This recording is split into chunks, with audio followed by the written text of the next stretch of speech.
So what exactly is Rahu and Ketu in Vedic Astrology? Well, basically everybody knows from books and videos and blogs that Rahu and Ketu are the two axes called the north and south node of the moon. They're the eclipse points. They're not actual planets like sun and moon, but in astrology they're considered planets. Okay, and they're always 7 houses apart from each other. And Rahu and Ketu will never be joining each other in conjunction, because if that happens, then this universe will be over. Because according to Indian mythology, Rahu tried to drink this fountain of youth type of elixir, and before it could get to rest of the body, Shiva or Vishnu, I believe, cut the head off, where the body became Ketu and the head just stayed Rahu, and that elixir could never go through the entire body. So that pretty much is a story of Rahu and Ketu, and so this is why one went to the other end, the Rahu went to the other end, so they're always 7 houses apart. So if Rahu is in 1st house, Ketu will always be in 7th house. If Rahu is in the 2nd house, Ketu will always be in the 8th house. If Rahu is in the 4th house, Ketu will always be in the 10th house. There's no like 2 or 3 or 4 houses apart. It's just 7. They're always opposite of each other. So that's pretty much basic story, basic story of Rahu and Ketu. But what exactly are Rahu and Ketu, and what do they represent in a horoscope? To sum this up in a very quick manner, okay, Rahu and Ketu, they are obsession and de-obsession points in astrology. Rahu is obsession. Wherever Rahu is placed in your horoscope, you're trying to achieve that thing all the time. You're obsessed about that thing. You want to conquer that thing. That it just becomes like this worldly desire for you.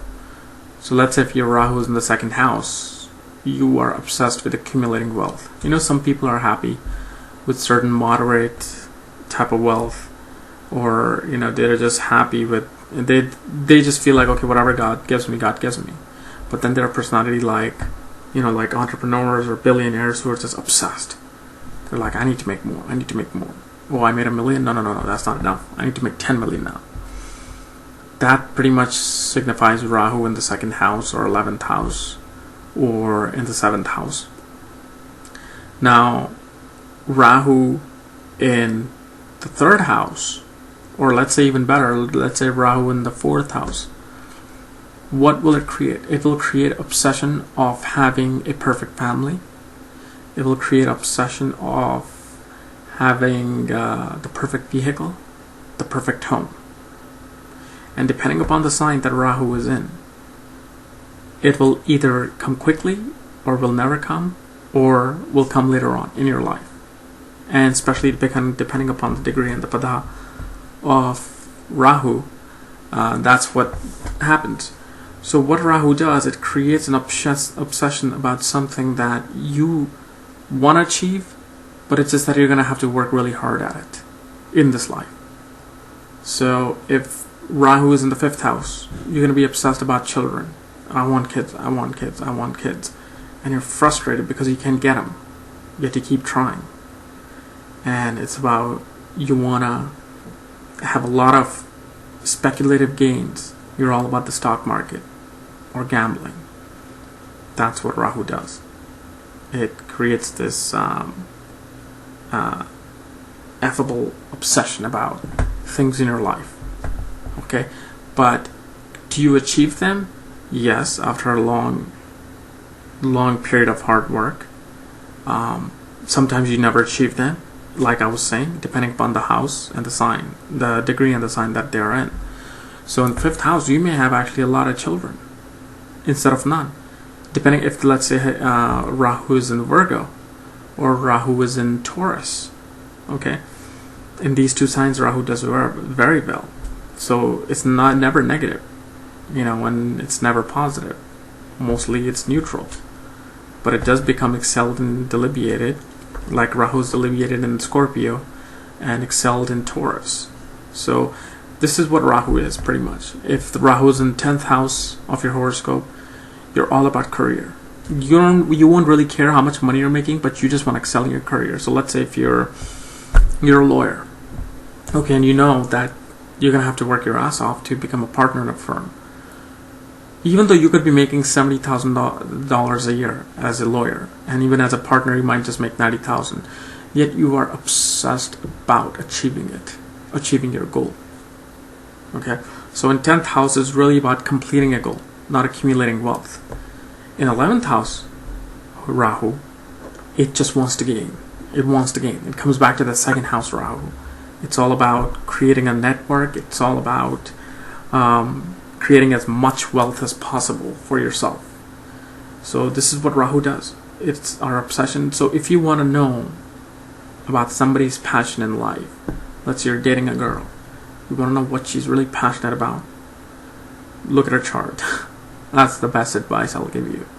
You know, if you look at her chart and you see Rahu in the 5th house, you know, you can impress her on a date saying that, you know, I want lots of kids, or I want kids, and I would love to have kids, and she will agree with you. She'll be like, yes, I want to have kids too, and I just, you know, I want them quickly. It'll be like this complete obsession. So what about Ketu? Now, as I said, if Rahu is in the other end, Ketu is in the opposite. Ketu is something that we don't want. We don't care to have. We have already achieved it in the past life. We have, conquered that thing in the past life. That's what Ketu is. So, what Ketu does, it releases us from obsessing about that thing. So, let's say if Ketu is in the 2nd house, you will get wealth without you wanting it, because in 2nd house Ketu actually does very well and gives wealth, because it's like, I've already conquered it. I'm not really crazy about a lot of money. If it comes, it comes. I'm just about, God and hard work.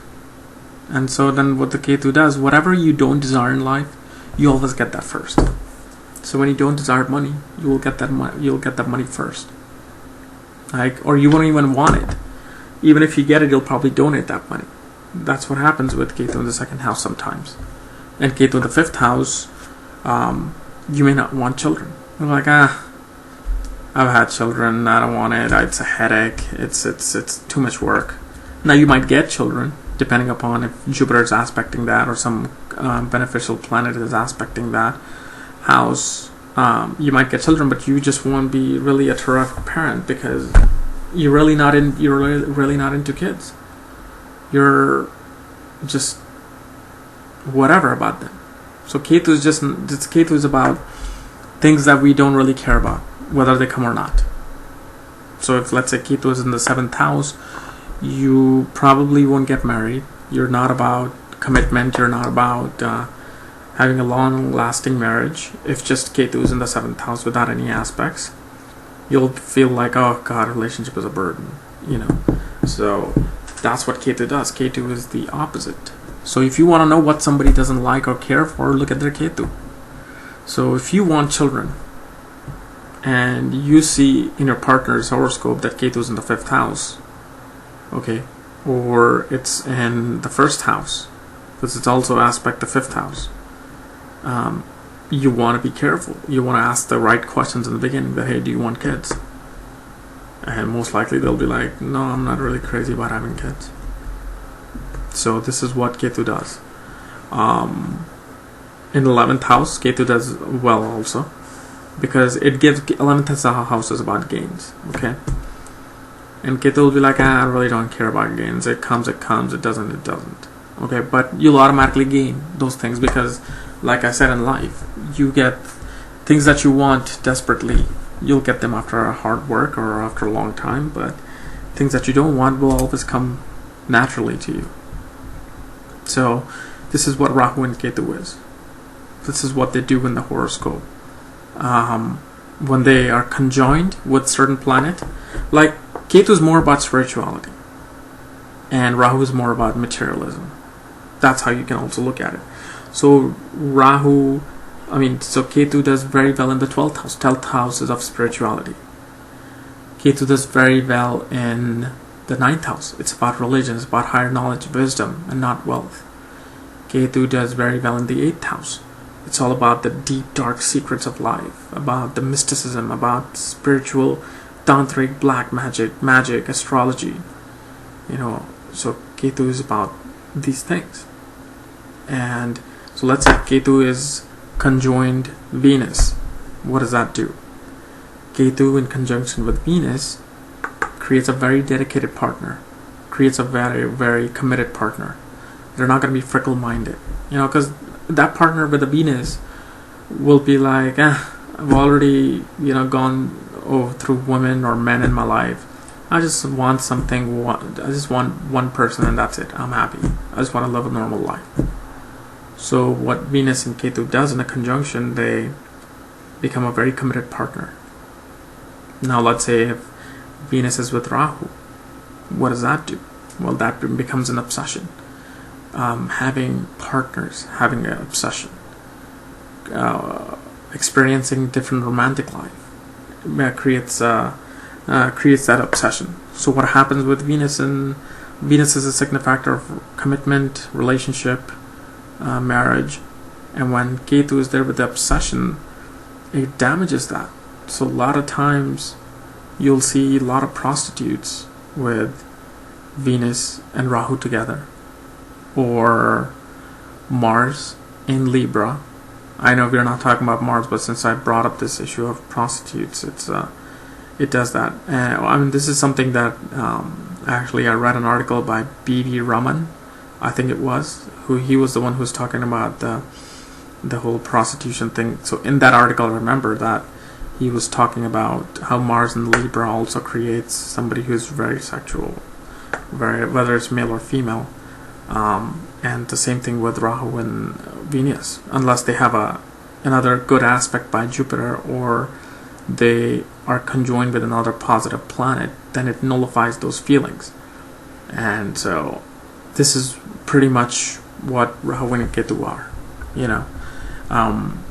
I'm going to be doing probably other videos of when Rahu's conjoined Jupiter with the Guru Chandal Yoga, and Rahu's conjoined Sun, and all these things. I'm going to do the conjunction video, but I just wanted to make a basic video of what Rahu and Ketu are in a horoscope.